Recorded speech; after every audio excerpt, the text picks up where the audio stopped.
Baik, bismillahirrahmanirrahim. Assalamualaikum warahmatullahi wabarakatuh. Waalaikumsalam warahmatullahi wabarakatuh. Alhamdulillah, nahmaduhu wa nasta'inuhu wa nastaghfiruh.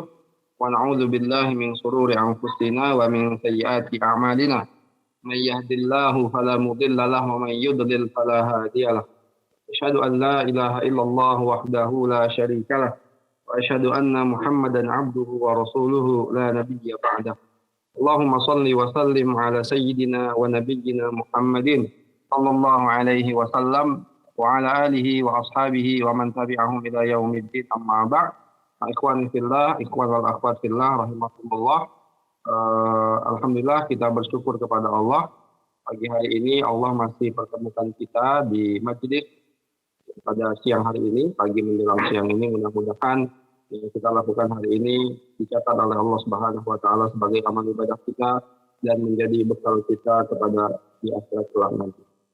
Salawat dan salam selalu kita haturkan kepada baginda Nabi kita Nabi Muhammad SAW beserta kepada para keluarganya, sahabat-sahabatnya dan seluruh pengikut Nabi Muhammad SAW hingga akhir zaman.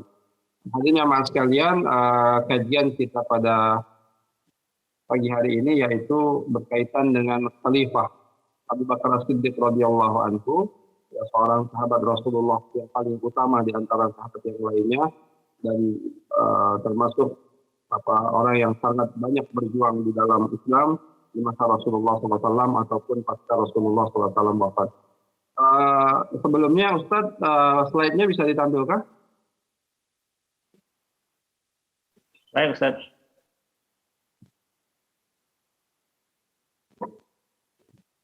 Jadi sambil kita nunggu slide ya, Khalifah Abu Bakar As-Siddiq ini memang memiliki banyak keutamaan.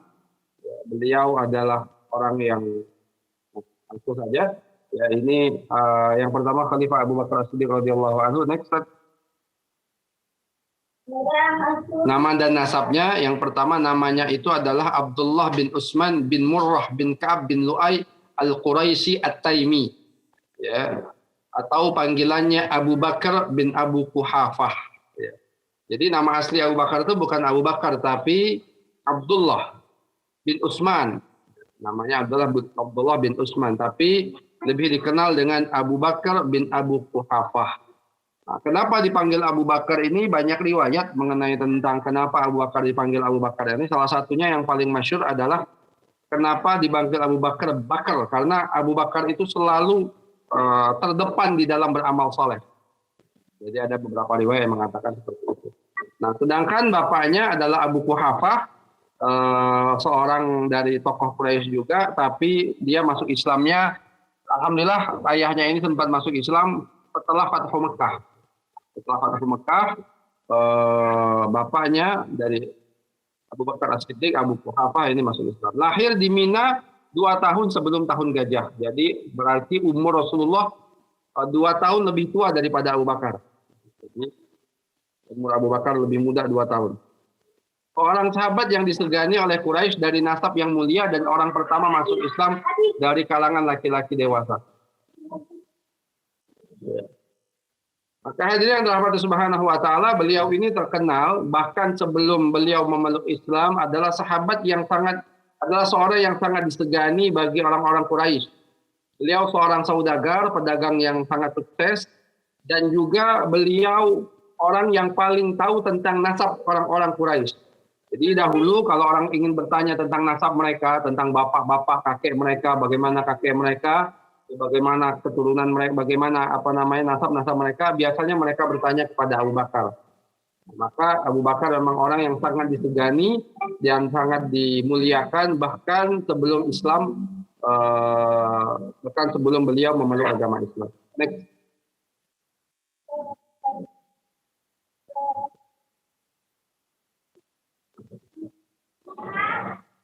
Selanjutnya, Ustaz.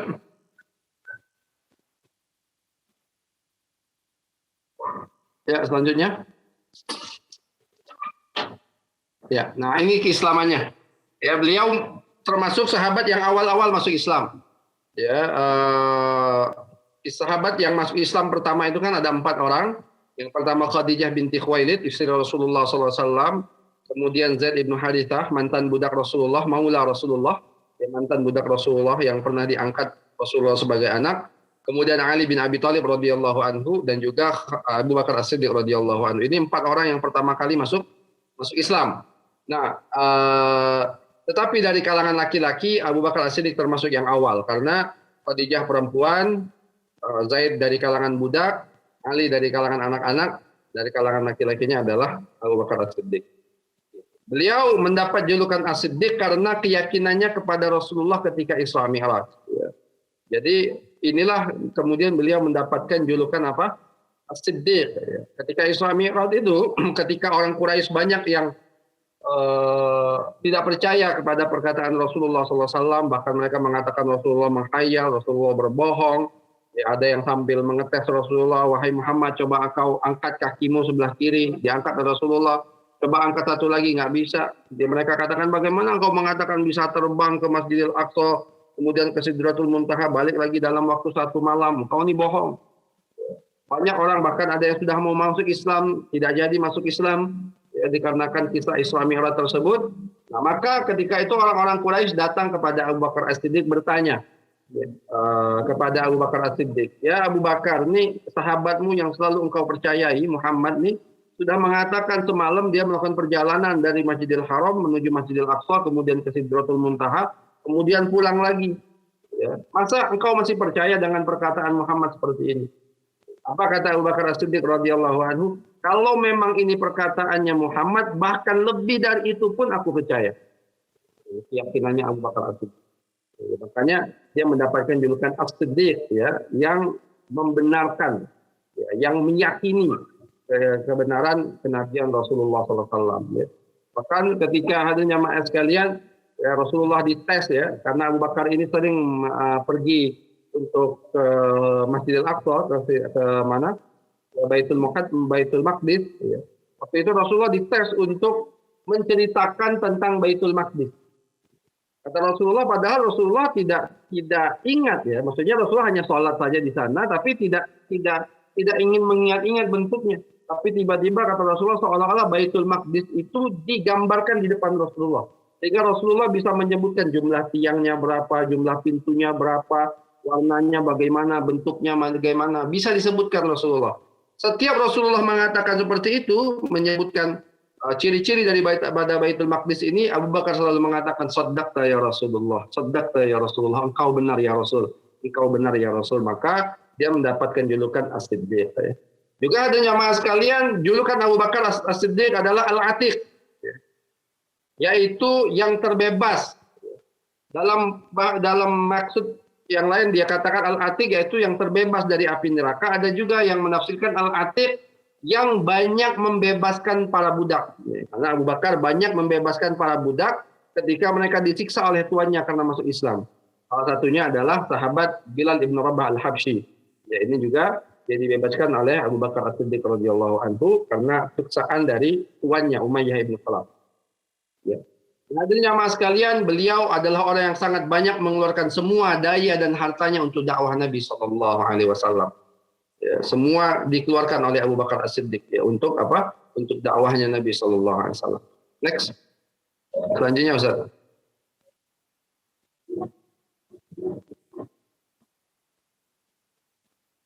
Keutamaannya, ya, kalau kita bicara tentang keutamaan Abu Bakar, ya sangat banyak sekali. Tidak mungkin kita jelaskan semuanya pada kesempatan kali ini. Kita akan sebutkan beberapa saja. Ya.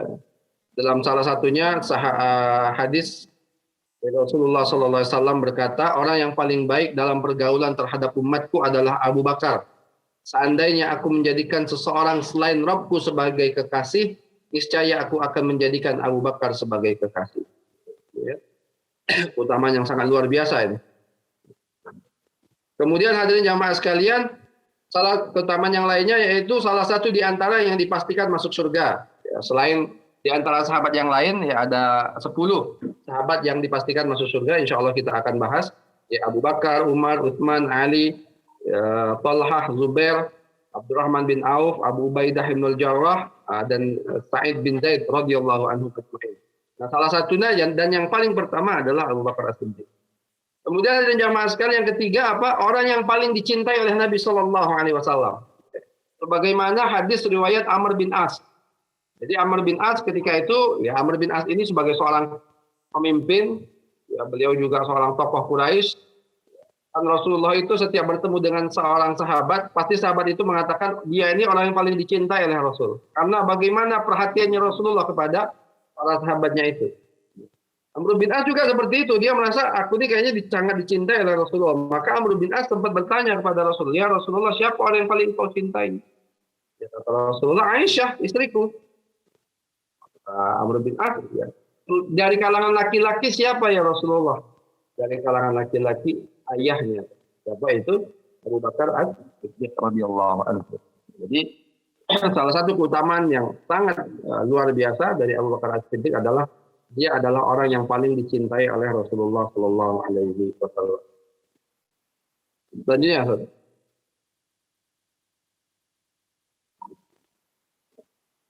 Selanjutnya, jamaah sekalian, perjuangannya dalam Islam ini sangat banyak sekali ya bersama Nabi. Ya, dan hadirin yang dirahmati Subhanahu wa taala, ini luar biasa, mungkin tidak akan cukup waktu kita untuk membahas sosok beliau ini dalam satu waktu. Ya, hadirin yang pasti yang sangat besar itu adalah hijrah, perang Badar, dan hampir semua peperangan bersama Rasulullah beliau ikut. Ya. Dan yang sangat paling besar adalah bagaimana ya Rasulullah SAW mengajak beliau untuk hijrah bersama. Ini adalah perjuangan yang sangat besar yang dilakukan oleh Abu Bakar As-Siddiq radhiyallahu anhu. Karena nanti semua anak-anaknya juga ikut hijrah. Semua anak-anaknya ikut membantu dalam proses hijrah ini, dan Rasulullah sedang dikejar-kejar oleh orang-orang kafir Quraisy. Ya, ini pasti sebuah perjuangan yang luar biasa. Ya. Bahkan ketika itu, selanjutnya ini berkaitan dengan hijrah.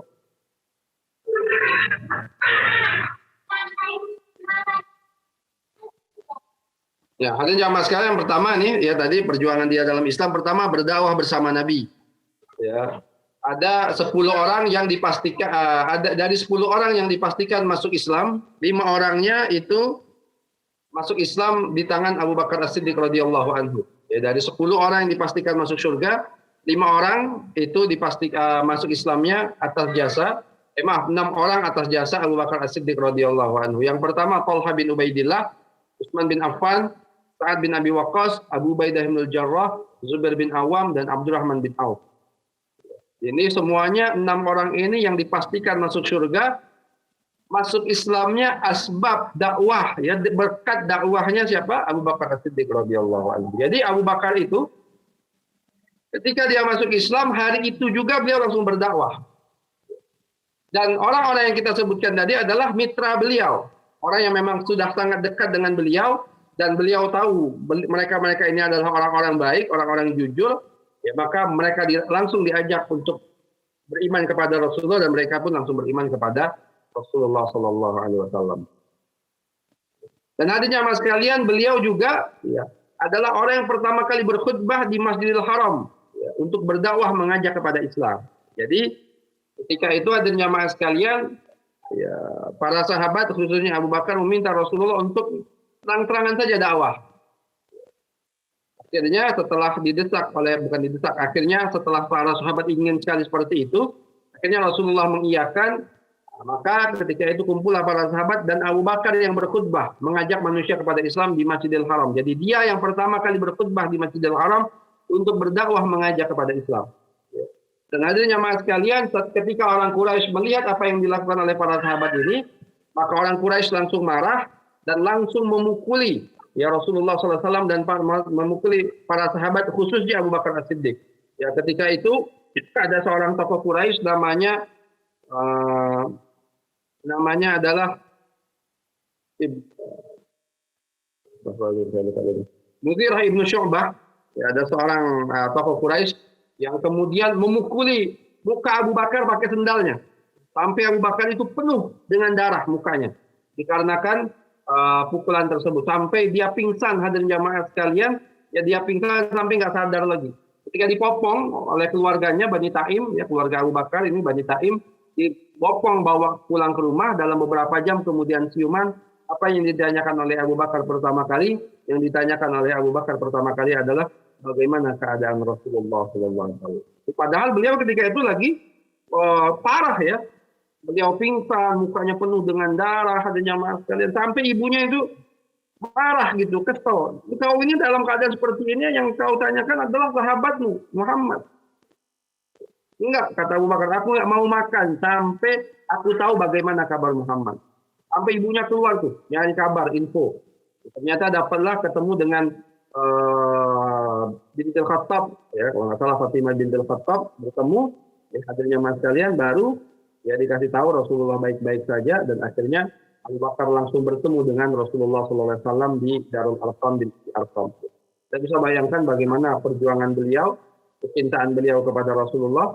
Dalam keadaan seperti itu pun Abu Bakar As-Siddiq tetap ingin bertemu dengan Rasulullah SAW dan mengetahui kabar Rasulullah, karena kejadian ketika itu sedang kacau ya, dan Abu Bakar pun parah dipukuli oleh orang-orang Quraisy sampai dia tersiksa. Selanjutnya, Ustaz.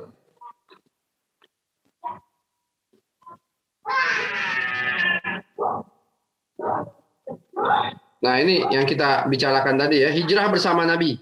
Ya, hijrah bersama Nabi, beliau juga yang disuruh oleh Nabi untuk menemani beliau, dan ini utamaan yang sangat mulia di antara sahabat yang lain. Ternyata yang dipilih Nabi untuk menemani beliau adalah orang yang paling dia cintai, yaitu sahabat Abu Bakar As-Siddiq radhiyallahu anhu.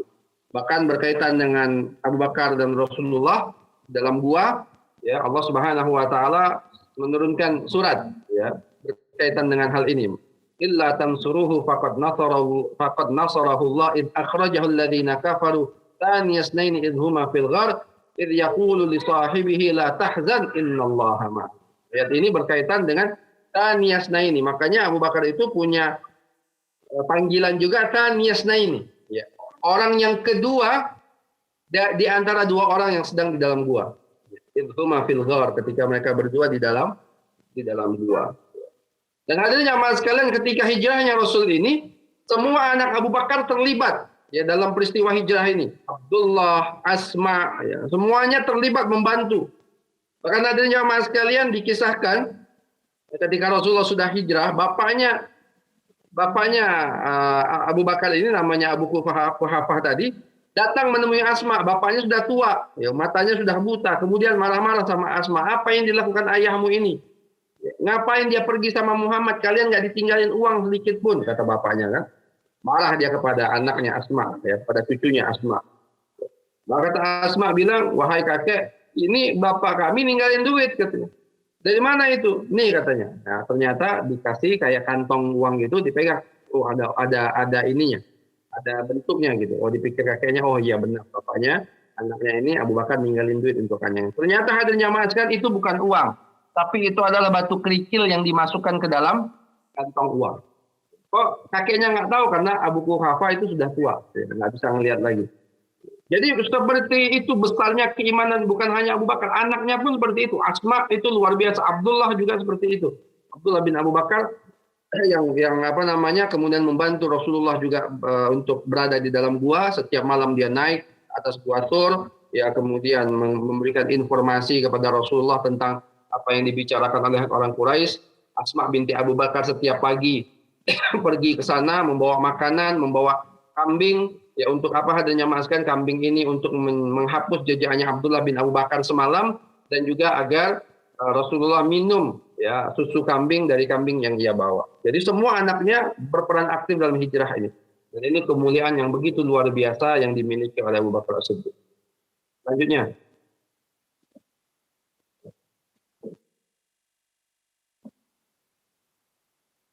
Bersama Rasulullah SAW dalam setiap peperangan. Hampir semua peperangan Abu Bakar ikut bersama Rasulullah. Bahkan mungkin semua ikut. Dari perang Badar, perang Uhud. Ya, perang Badar, ya kita tahulah bagaimana perannya Abu Bakar. Ketika Rasulullah minta pendapat, yang pertama kali berdiri agar memberikan pendapat dan Rasulullah SAW tetap maju adalah Abu Bakar. Setelah itu baru Umar, setelah itu baru Miqdad, setelah itu baru Sa'ad bin Mu'adz. Ketika perang Uhud juga beliau ikut, bahkan ikut membentengi Rasulullah SAW dari dari serangan orang-orang Quraisy, kafir Quraisy ketika itu. Dalam perjanjian Hudaybiyah beliau juga ikut ya bersama Rasulullah SAW dan selalu mendukung Rasulullah. dalam perjanjian Hudaibiyah. Ketika banyak sahabat yang kemudian bukan meragukan, maksudnya beberapa sahabat yang mungkin kesal kali sebagai manusia, ya karena Rasulullah SAW menerima semua syarat perdamaian yang diajukan oleh orang-orang Quraisy. Ya sebagai manusia mungkin mereka ada perasaan kenapa kita mengalah gitu ya. Sampai Rasulullah SAW meminta mereka untuk mencukur rambutnya, banyak yang menunda-nunda gitu. Sampai kemudian Rasulullah mulai dahulu, baru kemudian sahabat yang lain ikut ya dalam potong rambut tersebut. Tapi Abu Bakar tidak seperti itu. Umar pun sempat bertanya kepada Rasulullah, ya, Rasulullah kenapa kita mengalah seperti ini? Ya, tapi Abu Bakar enggak. Ya, tetap aja Abu Bakar percaya kepada Rasulullah SAW. Ikut dalam Bai'atul Ridwan, ya ikut juga beliau. Bai'atul Ridwan itu apa? Bai'atul Ridwan adalah janji setia ya kaum muslimin kepada Rasulullah SAW setelah mendengar kabar bahwasanya Utsman bin Affan telah dibunuh. Ya, ini janji setia, ikut juga beliau. Perang Tabuk, bahkan beliau dalam perang Tabuk ini menginfakkan seluruh hartanya di jalan Allah Subhanahu wa taala. Ya. Pemimpin dalam Umratul Qada. Ya, jadi setelah perjanjian Hudaibiyah nggak jadi umrah, ya, tahun selanjutnya seharusnya Rasulullah berangkat umrah, tapi Rasulullah nggak berangkat. Tapi yang dipilih oleh Rasulullah sebagai amir untuk Umratul Qada adalah Abu Bakar As-Siddiq radhiyallahu anhu. Selanjutnya,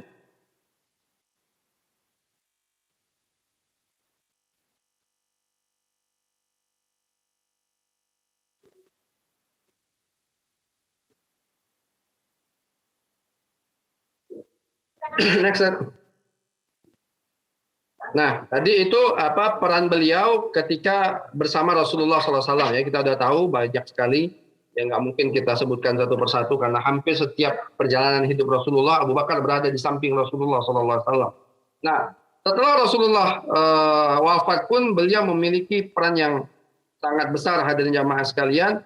Ya, salah satunya adalah mendamaikan para sahabat yang ketika itu hampir terjadi perselisihan. Ya, ketika orang-orang Ansor ingin mengangkat ketika orang Ansor ingin mengangkat Sa'ad bin Ubadah radhiyallahu anhu untuk menjadi khalifah ya pasca Rasulullah SAW. Ya, ketika itu Sa'ad bin Ubadah sudah berkumpul bersama orang Ansor di Saqifah Bani Sa'idah. Nah, ini dikenal dengan peristiwa Saqifah Bani Sa'idah. Yaitu Saqifah Bani Sa'idah. Saqifah itu kayak pelataran milik Bani Sa'idah. Ya, sekarang itu ada taman di samping Masjid Nabawi. Ya, itu sekarang jadi taman. Nah, itulah tempat di mana Abu Bakar pertama kali dibaiat sebagai khalifah. Awalnya orang Ansor ingin mengangkat pemimpin mereka Sa'ad bin Ubadah. Tapi kemudian ketika Umar mendengar hal ini, akhirnya Umar mengajak Abu Bakar dan Abu Ubaidah. Awalnya ya Abu Bakar nyuruh udah angkat aja nih Abu Ubaidah bin Jarrah sebagai pemimpin kalian. Nah, tapi kemudian Abu Ubaidah nggak mau. Kata Abu Ubaidah, bagaimana aku mau menjadi khalifah sedangkan di antara kita masih ada orang yang dipilih oleh Rasulullah sebagai imam ketika salat, orang yang paling dekat dengan Rasulullah, orang yang berdua ketika Rasulullah melakukan hijrah, ya Thaniyasnain. Maka Abu Ubaidah nggak mau dan akhirnya kata Umar, wahai Abu Bakar, berikan tanganmu sini kami baiat. Akhirnya Umar berbaiat kepada Abu Bakar, Abu Ubaidah berbaiat kepada Abu Bakar, dan selanjutnya diikuti oleh orang-orang Ansar berbaiat kepada Abu Bakar As-Siddiq. Dan hadirin jamaah sekalian, disebabkan itulah ya tidak terjadi perselisihan dan akhirnya Abu Bakar As-Siddiq yang menjadi khalifah pasca Rasulullah SAW wafat.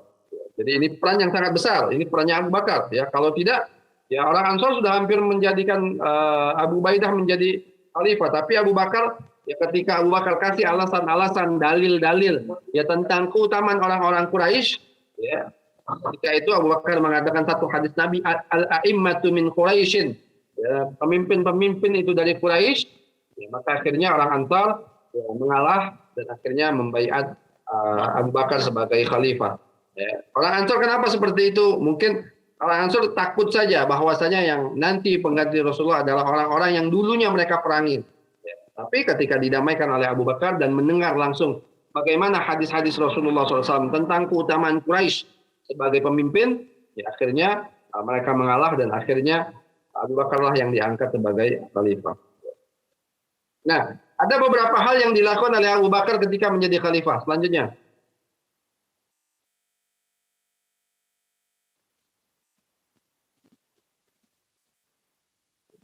Yang pertama, ya, sebelum yaitu pengiriman tentara Usamah bin Zaid. Ya. Yaitu ketika sebelum Rasulullah wafat, Rasulullah sudah mengutus pasukan yang dipimpin oleh Usamah bin Zaid untuk memerangi Bani Khuda'ah di Syam. Nah, ketika pasukan ini sudah melakukan perjalanan, tiba-tiba mereka mendengar Rasulullah sakit. Maka ada jamaah sekalian, kemudian pasukan ini berhenti sebentar, nggak melanjutkan. Sampai kemudian mendengar nggak lama sakit, akhirnya Rasulullah meninggal. Kemudian Abu Bakar terpilih menjadi khalifah. Mereka bingung nih, ada yang mengatakan gaya lanjut saja atau tidak. Tapi juga ada yang mengusulkan kepada Abu Bakar agar Usamah bin Zaid ini ditukar. Ada juga yang mengusulkan, udah jangan berangkat Usamah bin Zaid ini karena Madinah dalam keadaan bahaya. Ya, tapi ketika Abu Bakar mendapatkan hal ini, enggak. Kata Abu Bakar, aku tidak mau mengganti apa yang sudah dilakukan oleh Rasulullah SAW. Maka pasukan ini tetap dijalankan dan pemimpinnya tetap Usamah bin Zaid. Karena Usamah bin Zaid masih muda ketika itu. Padahal masih ada sahabat-sahabat yang lebih senior daripada Usamah bin Zaid. Tapi tetap diteruskan oleh Abu Bakar karena kenapa tidak mau merubah apa yang sudah dilakukan oleh Rasulullah SAW. Itu ya salah satunya yang pertama. Yang kedua, selanjutnya memerangi orang murtad. Ini kita tahu ya di zaman Abu Bakar, ya ketika Rasulullah wafat banyak orang yang murtad. Ada orang yang tidak mau bayar zakat. Banyak hadanya jamaah sekalian, ada nabi palsu. Banyak sekali hadanya jamaah sekalian fitnah-fitnah setelah Rasulullah SAW wafat. Tapi kemudian Abu Bakar As-Siddiq radhiyallahu anhu mampu meredam fitnah tersebut. Orang-orang murtad ini diperangi oleh Abu Bakar As-Siddiq. Ya, kemudian orang-orang yang tidak mau bayar zakat juga diperangi oleh Abu Bakar As-Siddiq. Awalnya Umar itu tidak setuju dengan pendapat Abu Bakar. Ya, maaf, pendapat Abu Bakar. Ya. Tapi hadirin jamaah sekalian, ketika Abu Bakar As-Siddiq tegas dan berdiri tegak, ya, ketika pendapat tersebut, akhirnya Umar pun ya melapangkan hatinya dan dia sadar bahwasanya Allah Subhanahu wa taala telah melapangkan hati Abu Bakar As-Siddiq radhiyallahu anhu. Ya, jadi kata Umar, "Ya Abu Bakar, bagaimana engkau akan memerangi orang yang bersyahadat?" Karena orang mereka ini nggak mau bayar zakat, tapi mereka Islam, tapi mereka nggak mau bayar zakat. Kata Abu Bakar, "Demi Allah, aku akan memerangi orang-orang yang memisahkan antara salat dan zakat." Nah, salat dan zakat tidak pernah bisa dipisahkan dalam syariat Islam ini. Maka orang-orang yang memisahkan ini akan aku perangi. Kata Abu Bakar Siddiq radhiyallahu anhu. Dan kemudian Umar mengatakan, ya setelah berkata seperti itu, aku sadar bahwa Allah Subhanahu wa taala telah melapangkan hati Abu Bakar Siddiq radhiyallahu anhu. Jadi fitnah yang sangat besar ya pasca Rasulullah wafat dan mampu diredam oleh Abu Bakar Siddiq radhiyallahu anhu. Selanjutnya,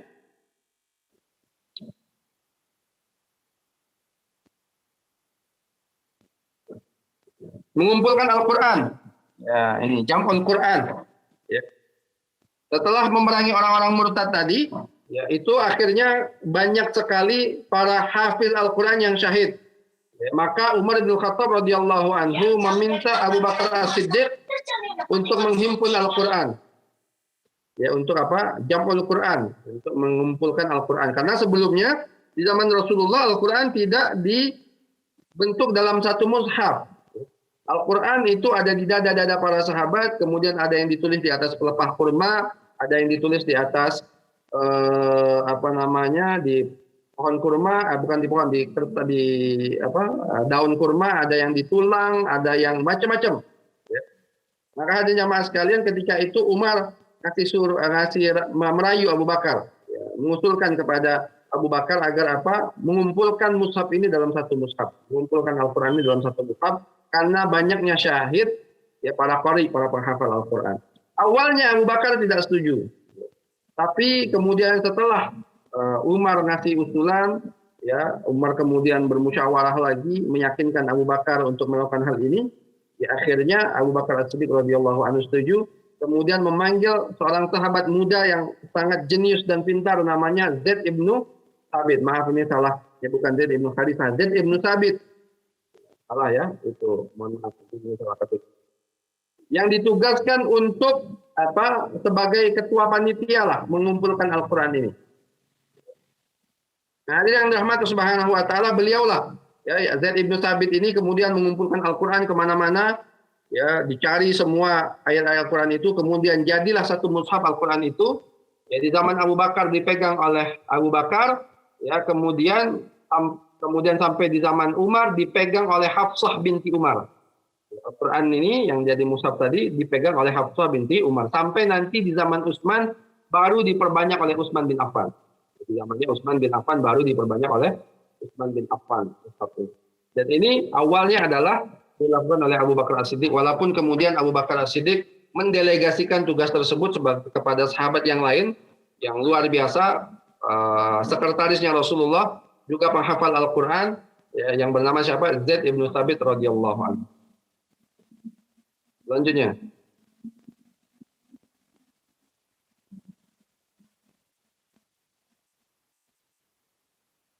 Selanjutnya Ustaz, teks.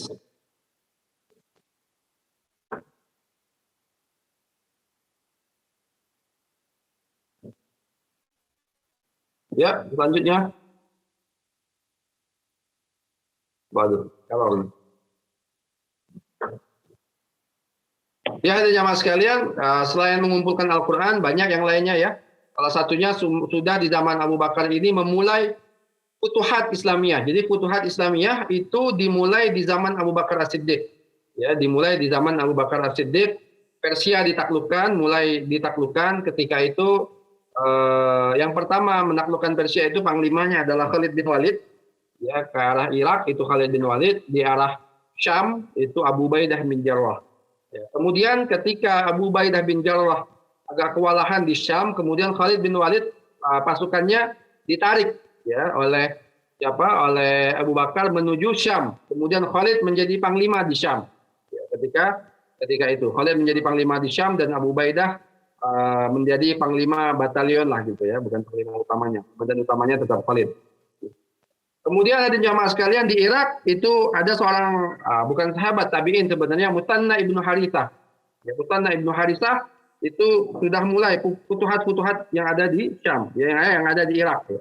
Mulai futuhat-futuhat sudah terjadi kemenangan, dan akhirnya sampai Abu Bakar As-Siddiq radhiyallahu anhu wafat digantikan oleh Umar, dan futuhat ini, futuhat Irak, futuhat Persia, sampai futuhat Syam, dan nanti zaman Umar bahkan melebar sampai ke Mesir, itu terjadi dengan luar biasanya. Dan dimulainya itu di zaman Abu Bakar As-Siddiq radhiyallahu anhu.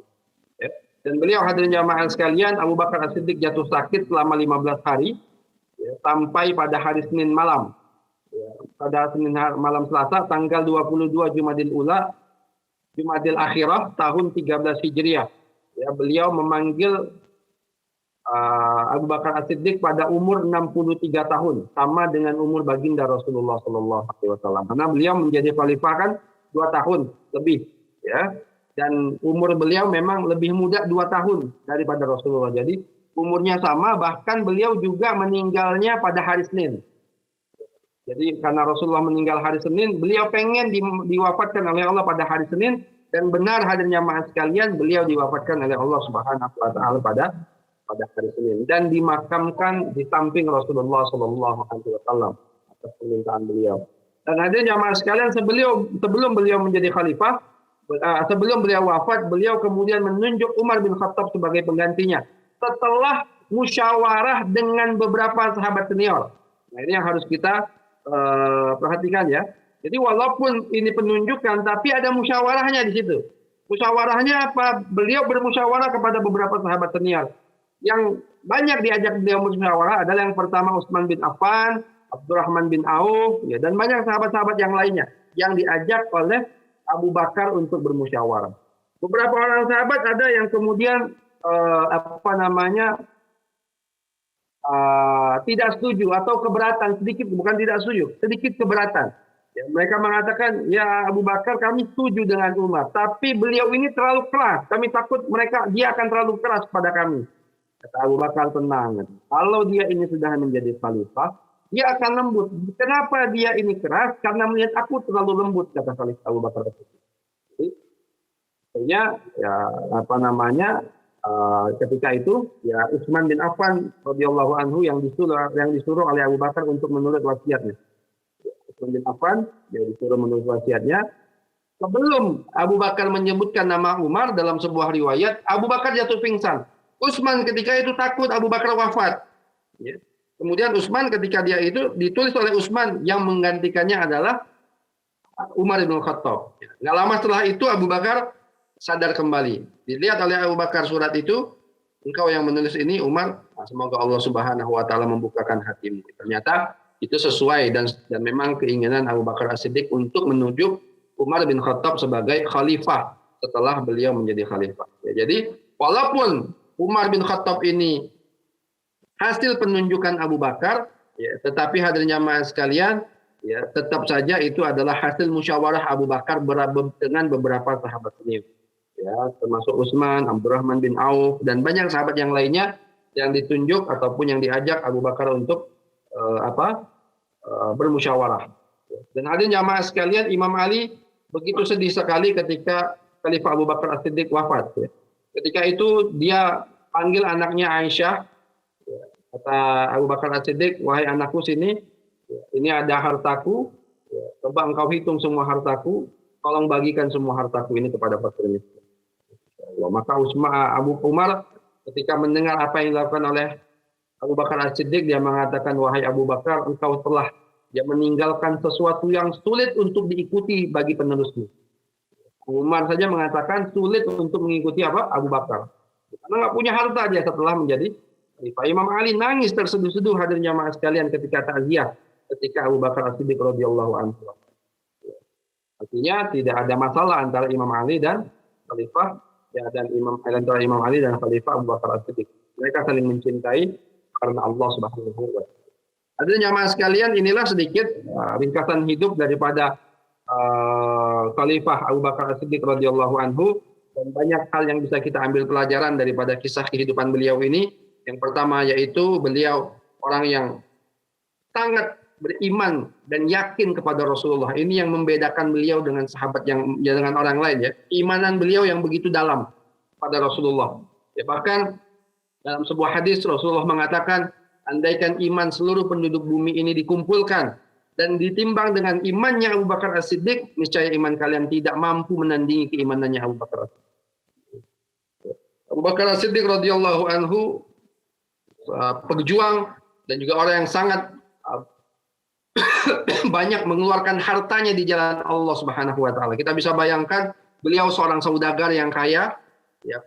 Seorang pedagang yang ulung, dan semua hartanya itu dia buat untuk perjuangan agama Allah Subhanahu wa taala. Maka ini pelajaran untuk kita, ya, bagaimana kita ini berjuang untuk agama dengan apapun yang kita bisa, dengan harta, dengan jiwa, dengan tenaga, dengan pikiran, dengan semua yang kita miliki, ya, agar untuk menegakkan kalimat Allah Subhanahu wa taala di atas bumi. Bagaimana khalifah dan semangat dia untuk berjihad dan berdakwah ini luar biasa. Kita bisa bayangkan hari pertama dia masuk Islam, hari itu juga Khalifah Abu Bakar langsung berdakwah, dan yang masuk Islam bukan orang-orang sembarangan, orang-orang pilihan semua yang masuk Islam di tangan Abu Bakar As-Siddiq.